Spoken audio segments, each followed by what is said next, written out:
Good morning, students. So we are discussing our chapter number 2, food. हमने last lecture में mineral deficiencies के बारे में पढ़ा था, राइट? उसमें calcium deficiency, phosphorus, iron, iodine सबकी डेफिशिएंसीज के बारे में पढ़ा था कि क्या सिम्टम्स होते हैं, क्या डिसीजेज होते हैं, और वो सब हमने डिस्कस किया था. Now today we are going to discuss about what should we eat. हाँ, बिफोर दिस बच्चे, जो इंटरनल्स मैंने आपको दिए थे प्रीवियस लेक्चर में, वो इंटरनल्स, उसके आंसर्स और जो आज के इंटरनल्स हैं, मैं पीडीएफ आपको इसके साथ वीडियो के साथ सेंड कर दूँगी. Okay, now our topic is what should we eat. The term diet refers to the food eaten by human being. अब डाइट का मीनिंग क्या है? हम बोलते हैं ना, you should take a good healthy balance diet लेनी चाहिए. डाइट मीन्स कि वो फूड जो एक ह्यूमन बीइंग कंज्यूम करता है, that is diet. Diet refers to the food eaten by human being. कि हमें हेल्दी न्यूट्रिशियस डाइट लेनी चाहिए, हमारी बॉडी फिट रहे. क्यों बोलते हैं ये कि हमारी बॉडी फिट रहे, डिसीज़ ना हो, अच्छे से बॉडी वर्क करे. सो इट मीन्स हमें एक बैलेंस डाइट लेनी चाहिए. तो बैलेंस डाइट क्या होती है? Let us see. A balanced diet consists of all the nutrients which are important for proper growth and development of the body. So balanced diet होती है बच्चे जिसमें सारे nutrients हों, और वो nutrients क्या होते हैं? हमारी proper growth और development of body के लिए ज़रूरी होते हैं. So balanced diet, what do you mean by balanced diet? A balanced diet consists of all the nutrients which are important for proper growth and development of the body. अब सारे nutrient होना चाहिए means आपको सारी vegetables खानी चाहिए, ठीक है? मिल्क भी लेना चाहिए, फ्रूट भी लेना चाहिए. अगर आप अच्छा हेल्दी फूड लोगे तो क्या होएगी? आपकी बॉडी हेल्दी रहेगी. अगर आप जंक फूड, ऑयली, स्पाइसी यही ज़्यादा कंज्यूम करोगे तो क्या होते हैं, जो ऑयली फूड, स्पाइसी फूड होता है उसमें विटामिन, न्यूट्रिएंट जो है डिस्ट्रॉय हो जाते हैं. Okay, now let us discuss. Food is required to provide energy for doing work. अब फूड किस लिए चाहिए? कि आपको एनर्जी मिले ताकि हम अपने रेगुलर वर्क कर पाएँ. And for providing nutrients essential for growth, for repair of tissues and for reproduction. ताकि हम अपना काम कर पाएँ और हमें न्यूट्रिएंट्स मिले जो उससे हमारी ग्रोथ हो, हमारे जो टिश्यूज़ रिपेयर करने हैं बॉडी में वो हो पाएँ, एंड फॉर रिप्रोडक्शन के लिए.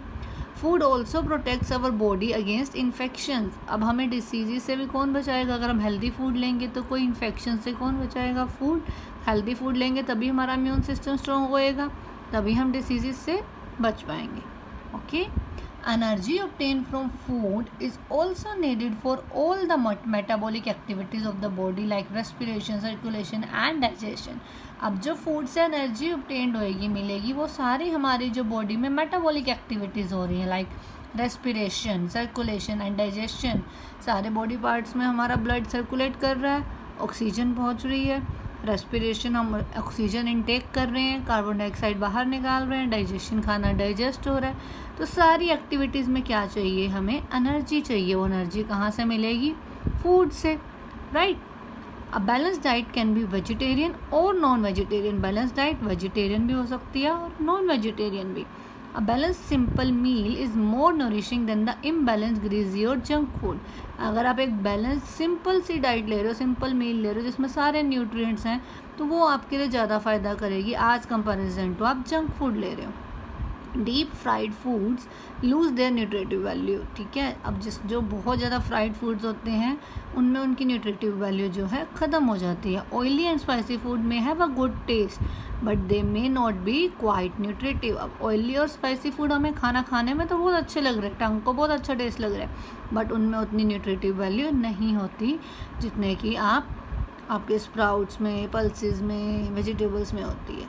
Stele and rotten food can be harmful to health. अगर अब खाना ख़राब हो गया है, ठीक है, वो क्या होता है? हमारी हेल्थ के लिए ख़राब हमें हार्म कर सकता है. कई बार हमें नहीं पता कि ये खाना ख़राब है, 2 दिन 3 दिन हो गए उसको न रेफ्रिजरेटर से निकाला और खा लिया, माइट भी वो ख़राब हो चुका था. तो स्टेल एंड रोटन फूड जो है can be harmful to health, हमारी हेल्थ के लिए ख़राब हो सकता है.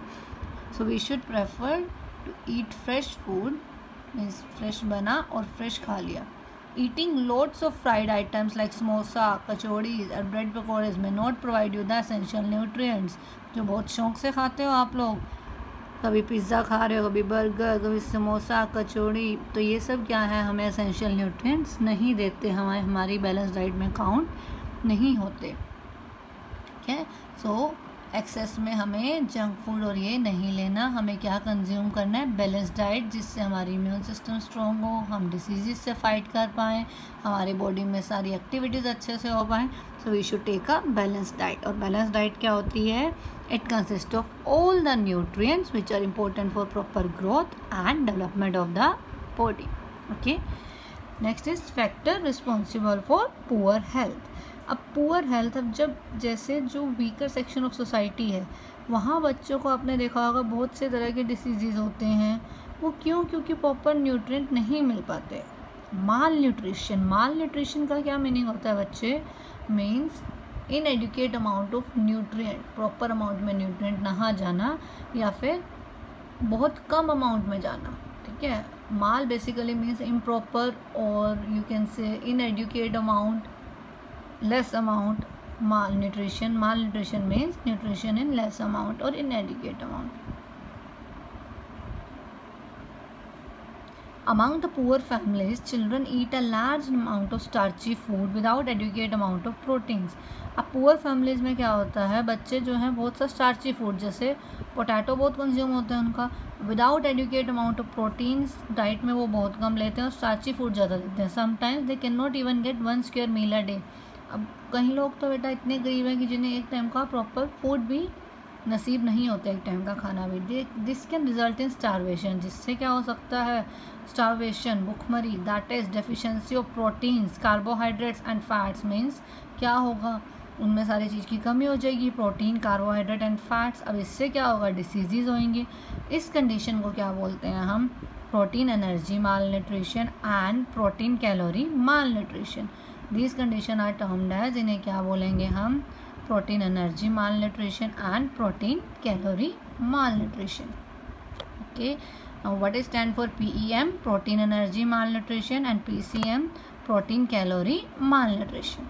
Such conditions can result in 2 problems in children, namely kwashiorkor and marasmus. Okay, इससे 2 डिसीजेज होती हैं main, kwashiorkor and marasmus. Kwashiorkor is seen in infants up to 3 years of age. अब जो क्विशकोर है बच्चे, ये इन्फेंट्स में, बिल्कुल जो छोटे बच्चे होते हैं उनमें मेनली मिलता है, टू 3 years ऑफ एज, 3 साल तक के बच्चों में। ये कब होता है, जब इनकी डाइट में, अब छोटे बच्चों को मिल्क ज़्यादा चाहिए बट उनकी डाइट में अगर इनफ अमाउंट ऑफ मिल्क नहीं होएगा, प्रॉपर अमाउंट ऑफ दूध उन्हें नहीं मिलेगा, तो as a result there is deficiency of proteins. तो क्या होगा, प्रोटीन्स की कमी हो जाएगी। The growth of child gets retarded, अच्छे से बच्चे की ग्रोथ नहीं होएगी। The face and the feet and the abdominal region get swollen due to water retention.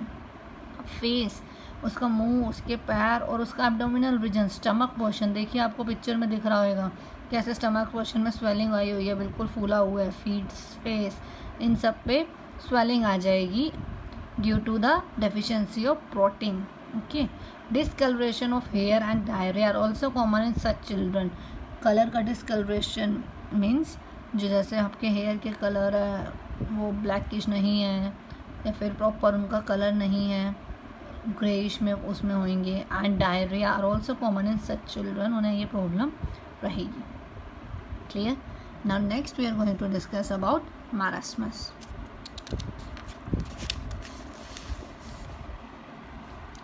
A child suffers from marasmus when he or she is starving, that is not getting enough food. As a result, there is deficiency of protein, carbohydrate and fats. अब marasmus में क्या है, जब बच्चे को proper food ही नहीं मिल रहा, वो भूखा मर रहा है, तो हर चीज़ की कमी होगी, प्रोटीन, कार्बोहाइड्रेट एंड फैट्स की। This deficiency cause a wasting of muscles and child becomes very thin. उससे बच्चा बहुत ज़्यादा पतला हो जाएगा, उसकी मसल्स, हड्डियाँ दिखने लगेंगी। देखिए कैसे भी आपको marasmus में चाइल्ड दिख रहा है, बिल्कुल वीक, और उसकी वो सब विजिबल हो रहा है अंदर से। Right, these deficiencies cause a wasting of muscles and child becomes very thin. This results in the general weakness and retarded growth. Obesity क्या होता है, मोटापा। जब ओबेसिटी क्या होता है बेटा, जब कहीं बार एक्सेस में फूड कंज्यूम कर लेना, एक्सेस में कैलोरीज बॉडी में कंज्यूम कर लेना, जितनी नहीं चाहिए उससे बहुत ज़्यादा, तो क्या होता है ओबेसिटी, मोटापा। That is also a major disease, जिससे बहुत सारी प्रॉब्लम्स होती हैं, हमें हार्ट की प्रॉब्लम होती है, बहुत सी प्रॉब्लम अराइज होती है, right. The weight of an individual must be in proportion to his और हर हाइट। अब वेट किसके प्रोपोर्शन में होता है, हमारी हाइट के अकॉर्डिंग, कि हाइट के अकॉर्डिंग आपका वेट होना चाहिए। Some individuals have a tendency to eat more than the weight needed by their body. कुछ बच्चों में क्या होता है, कुछ पर्सन में क्या होता है, उनमें ऐसी टेंडेंसी होती है कि वो अपनी जो उनकी बॉडी को नीड है उससे ज़्यादा खाना कंज्यूम करते हैं। एज अ रिजल्ट जिससे क्या होता है, their body gets extra calories. अब बॉडी को तो नीड नहीं थी, वो क्या है, एक्स्ट्रा अमाउंट में होगी calories. This extra calorie get stored below the skin. अब वो जो एक्स्ट्रा कैलोरीज हैं, बॉडी में एनर्जी बाकी कैलोरीज से मिल रही थी बट वो एक्स्ट्रा थी, तो वो स्किन के नीचे स्टोर्ड होती रहती है। And the person become obese, और पर्सन पे मोटापा आ जाता है। Improper food habits like eating fried food, high energy and high fat food, ये किस लिए होती है, कैसे होती है ओबेसिटी, कि ईटिंग हैबिट्स जो है इम्प्रॉपर है, अच्छे से नहीं है। फ्राइड फूड खाना ज़्यादा, जिसमें ज़्यादा एनर्जी और हाई फैट्स हैं, is one of the major reason for obesity. Eating throughout the day, पूरा दिन खाते रहना, and the lack of exercise, कोई एक्सरसाइज नहीं करनी, are the two important reason for obesity. So what are the two important reasons? Eating throughout the day and lack of exercise are the two important reason for obesity. Obesity leads to many health problems, जिससे हमें बहुत सी health problems arise होती हैं. Clear? So जो previous lectures के internal थे वो भी, और जो नेक्स्ट के इंटरनल हैं मैं आपको सेंड करूँगी. And please try to do this book work, and I will send you this book work through PDF. Clear? Thank you.